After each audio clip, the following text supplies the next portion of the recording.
So perhaps you're wondering how I came about these connections and how I'm so convinced UFO plasmas are geologically related, as I mentioned at the beginning. At the beginner's talk, so I briefly described several cases, a few cases from the Warminster flap of 1960, then in the 1960s, documented by Arthur Shuttlewood. Charles Fort was the first to report on the correlation between unexplained atmospheric phenomena and regions that are prone to earthquakes. But the first UFO research to discover the connection between the Earth and UFOs was the French investigator F. Lagarde, who found a distinct link between the UFO reports of the French UFO wave of 1954 and geological faulting in the region. And he was the first to suggest piezoelectricity as a source of the energy that to produce the manifestation. British researchers Paul Devereux and Andrew York made a similar study in Leicestershire correlating UFO sightings against geological faulting in the area of Leicestershire. And Persinger, as we discussed earlier, and a guy called G. Lafresnaye wrote the first book on this theory. And this book was called Space-Time Transients. And they leaned towards the piezoelectric effect as an explanation. In 1981, Dr. Brian Brady of the US Bureau of Mines conducted experiments in which he crushed granite cores under dark conditions and observed on only recorded film, light forms could be seen moving around the rock chamber. And it was suggested that it was these lights on a small scale that were being witnessed on the landscape. And Paul Devereux, Paul McCann and Don Robbins proposed in a 1983 paper that rather than the piezoelectric effect, the more likely process for the phenomenon to generate light from rocks was actually something called triboluminescence, which is from friction rather than crushing. The emission of radiation due to frictional forces. Now, their own experiments, they did these experiments themselves, and they found that the amount of light that could be generated, quite a lot of light could be generated with very little input. Even rubbing and touching a crystal was enough to generate a small an amount of light. And they consider this is one of the mechanisms between what we're calling proto-UFOs. Well, I call them proto-UFOs, but this is the small scale origin of what they call UFOs. So even touching a crystal would produce a subtle glow. And they suggested that the source of the energy comes from a cascade of electrons that come from a reservoir of free electrons that are trapped in the crystal lattices within the rock or the crystal. So whether or not the mechanism for the discharge of energy to produce light phenomena in this work was actually found, the ability of Earthlights to exist for extended periods of time was not actually addressed. In his excellent book, The Earthlight Revelations by Paul Devereux, which for me is one of the best works in this area, Devereux himself does not rule out a foreign alien intelligence being behind the phenomena. That UFOs correlate with geological faulting, to me, is pretty much proven. That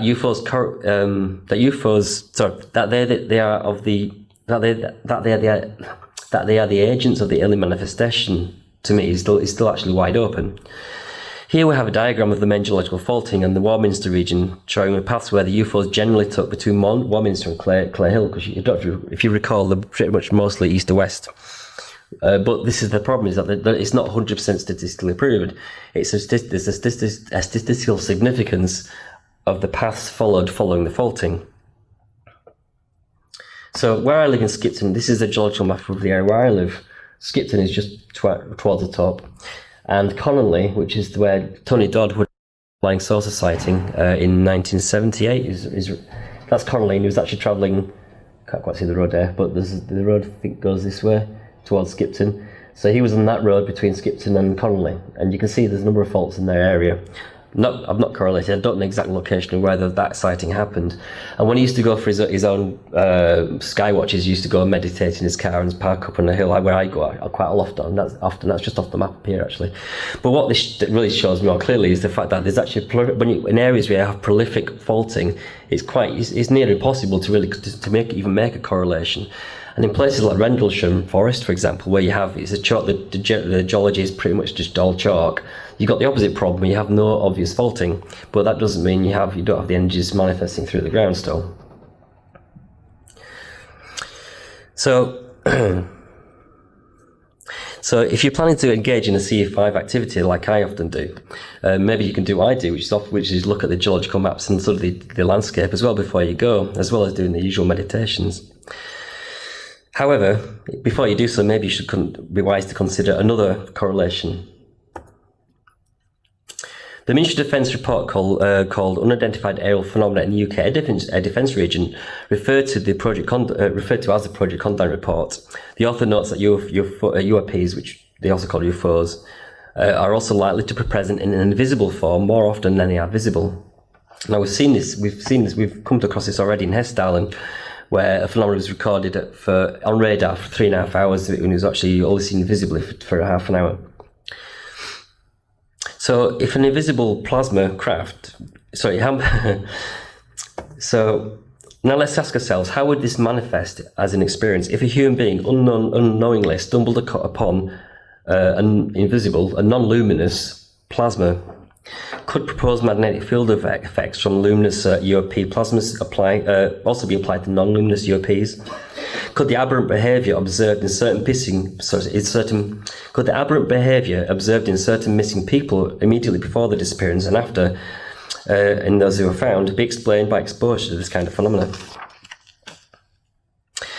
I guess now most of you are familiar with the work of David Pleiades, and in his books, The Missing 4-1, he documents a trove of bizarre and unusual cases and disturbing cases where people have gone missing under very unusual circumstances.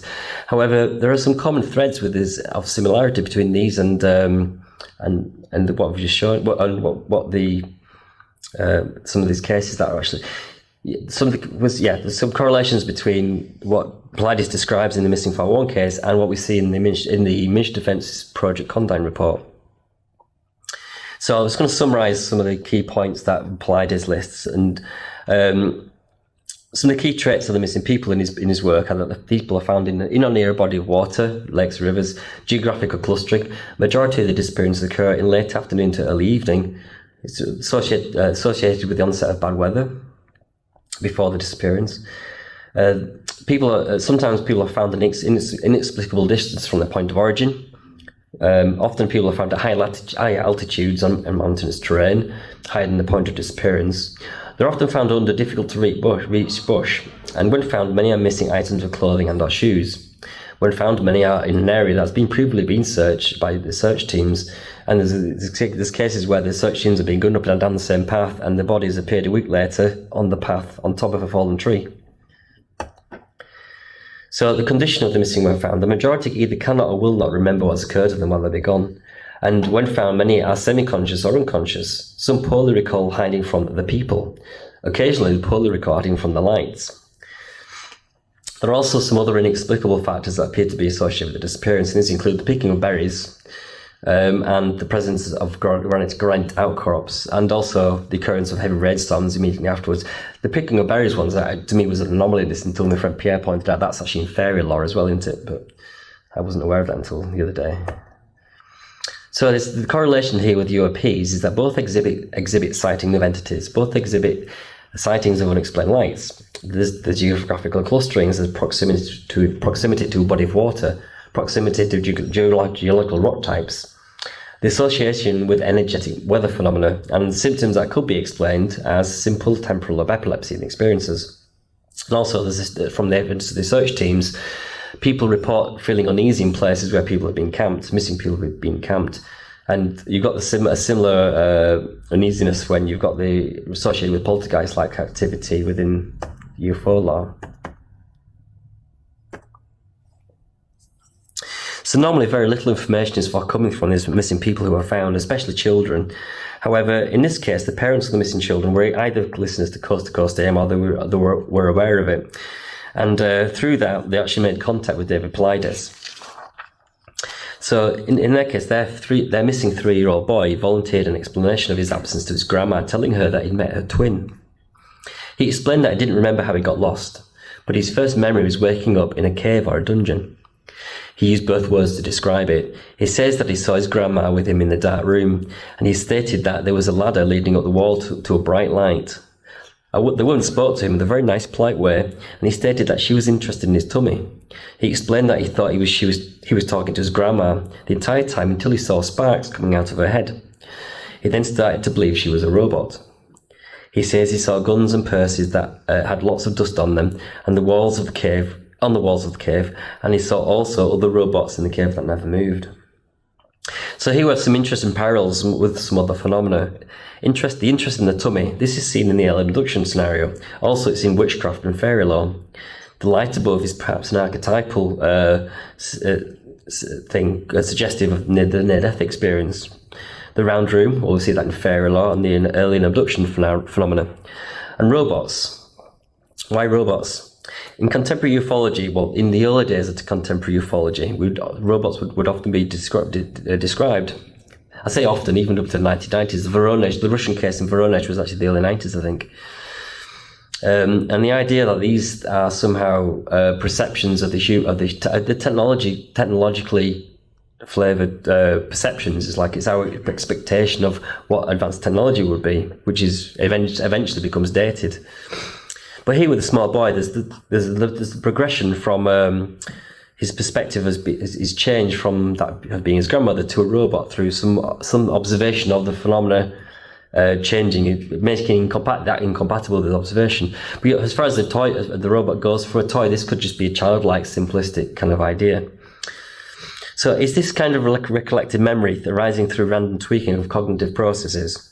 Through electromagnetic field-induced temporal lobe effects akin to the Persinger's claim for the UFO experience? Or perhaps are these experiences driven by an intelligence external to the human being and that are presented in a form that the human experiencer can relate to?